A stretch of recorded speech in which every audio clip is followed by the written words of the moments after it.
नमस्कार। मैं राजनीतिक परिवार में पैदा हुआ। जब मैं छोटा सा था 1980 में प्रियंका और मैं घर में लेई बनाते थे, रात को निकलकर पोस्टर चिपकाते थे। चुनाव समझता हूं। 20 साल से मैं स्वयं चुनाव लड़ रहा हूं।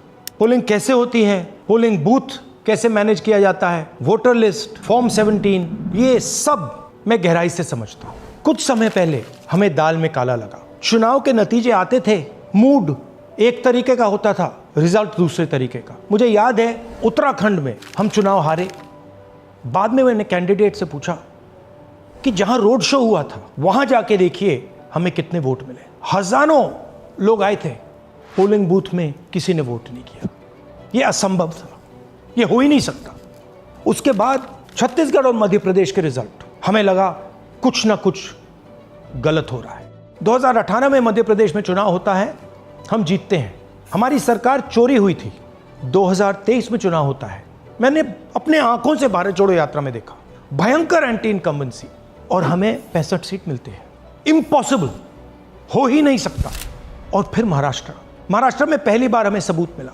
विधानसभा और लोकसभा के बीच में जादू से नए वोटर आते हैं, और जहां भी इन नए वोटर्स ने वोट किया वहां वोट बीजेपी को गया। महाराष्ट्र चुनाव के बाद जब हमें डाउट हुआ, हमारे गठबंधन के सारे नेताओं ने प्रेस कॉन्फ्रेंस किए और हमने इलेक्शन कमीशन से कहा कि आप हमें वोटर लिस्ट दीजिए, वीडियो रिकॉर्डिंग दीजिए।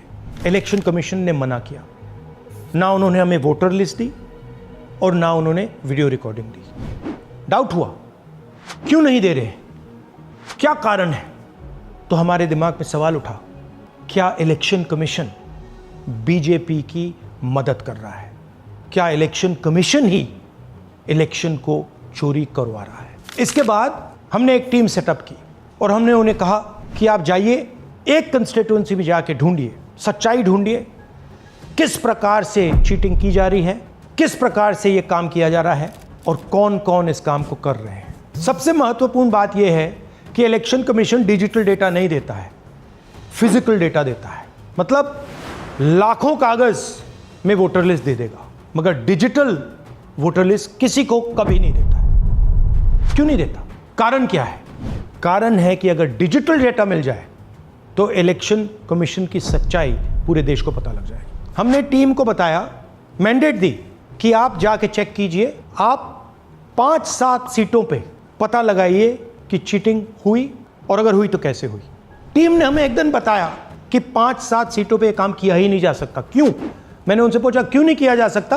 उन्होंने मुझे ये कागज दिखाए। ये जो कागज हैं, ये एक लोकसभा के कागज नहीं है, ये एक विधानसभा के कागज हैं, और इन कागजों को हमने मैन्युअली सॉर्ट करना पड़ा।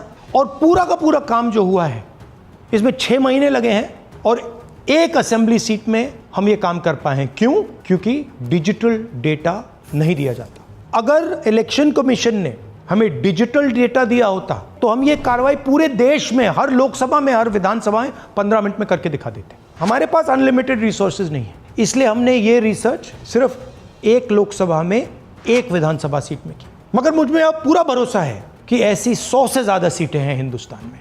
जो यहां हुआ है उन सीटों में भी हुआ है। और याद रखिए, अगर बीजेपी को 10-15 सीटें कम आती तो आज नरेंद्र मोदी प्रधानमंत्री नहीं होते, इंडिया गठबंधन की सरकार होती। जांच ने 5 तरीके की चोरी पकड़ी है।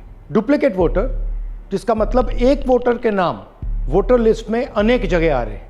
फेक एड्रेस, मतलब एड्रेस है ही नहीं, या फिर हाउस नंबर 0।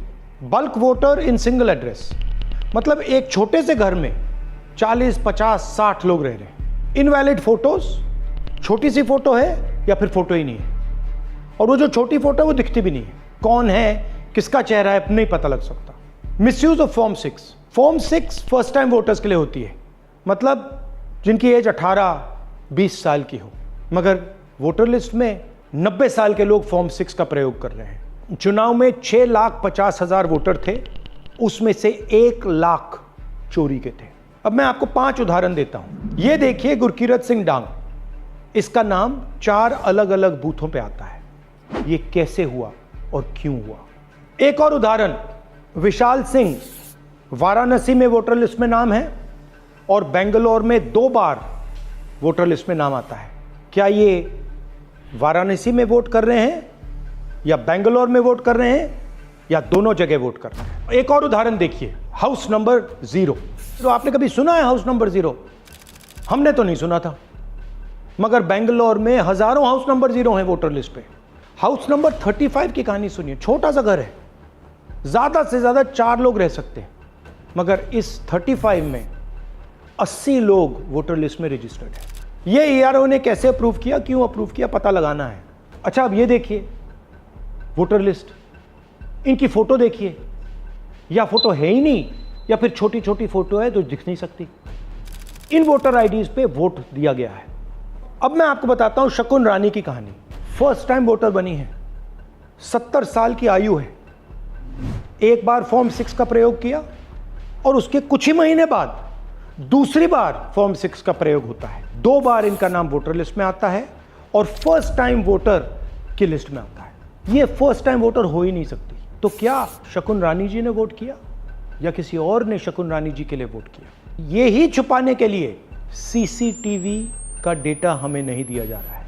और ये शकुन रानी जी अकेली नहीं है, ऐसे हजारों लोग हैं जिन्होंने फॉर्म 6 का प्रयोग करके 2-3 बार वोटर लिस्ट में नाम डाला है। हमने पहले इलेक्शन कमीशन से इलेक्ट्रॉनिक वोटर लिस्ट मांगी थी, सीसीटीवी फुटेज मांगी थी। उन्होंने अपना काम नहीं किया, हमें नहीं दिया। फिर हमने अपना इन्वेस्टिगेशन कराया, आरटीआई भरे और हमारे पास डेटा आया। भाई और बहनों, सच्चाई यह है कि हिंदुस्तान में इलेक्शन कमीशन और बीजेपी मिलकर इलेक्शन चोरी कर रहे हैं। ये पूरा का पूरा सबूत ब्लैक एंड व्हाइट में आज हमने आपको दिया है।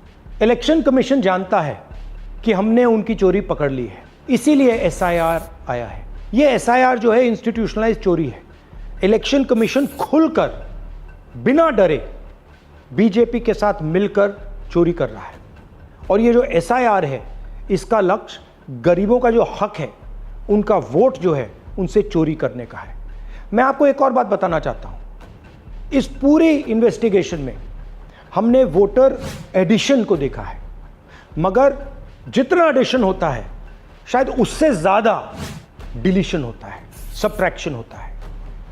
तो ये सिर्फ एक मेन तरीका हमने पकड़ा है, दूसरे तरीके पे हमने इन्वेस्टिगेशन की ही नहीं अभी। मैं इलेक्शन कमीशन और इलेक्शन के ऑफिसर्स को साफ कह रहा हूं, आप जो कर रहे हो गलत कर रहे हो।